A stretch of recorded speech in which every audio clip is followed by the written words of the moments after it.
Most people are scared of high limit credit card, and that fear is exactly what is keeping them broke. Your bank is not going to increase your credit card limit out of nowhere. They're not sitting there thinking about you. If you want a higher limit, you have to go and actually ask for it.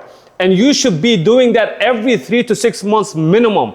But before you call, ask, is there something that you need to do first?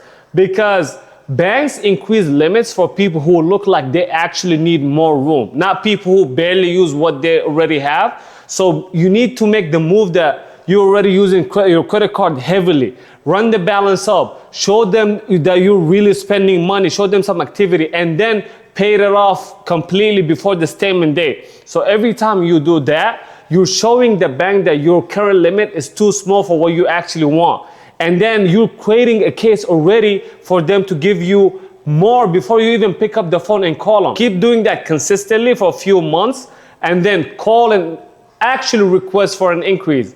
And when they ask you how much you want, ask for more. More than what you think they will actually give you, more than what they're gonna approve you. Not a small bump, a real number.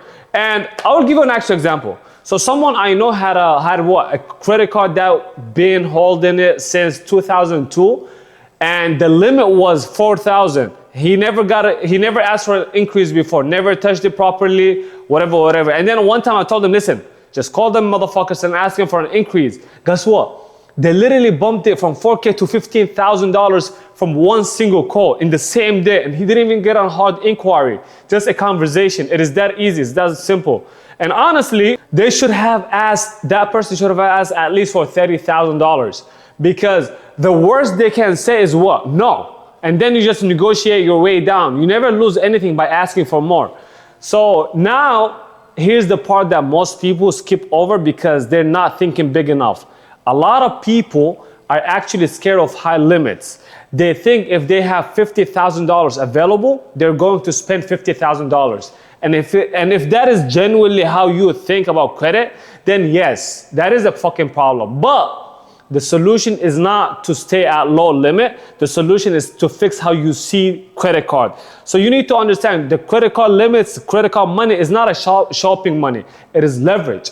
It is the ability to move on opportunities fast without waiting months to just save up money or going through a lengthy loan process. You can get into real estate deals, business opportunities, things that require capital right away without waiting and letting opportunities pass by, right?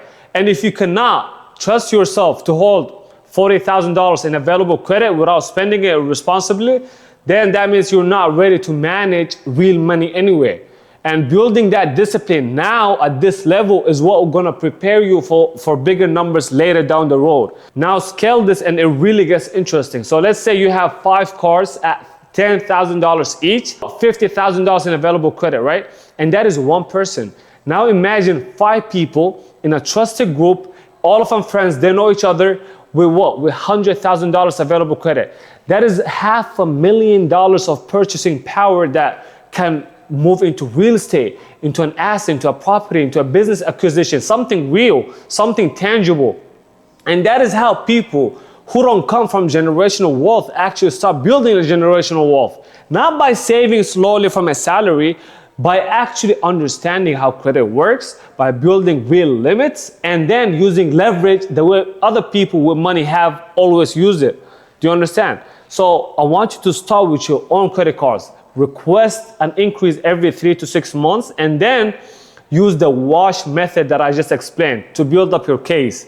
And ask for more than you think you will get. And start thinking about what you would actually do with real purchasing power, because that is the whole fucking point. And I want you to click the link below if you actually want help with this. Let's look at your credit profile and actually see where you stand at.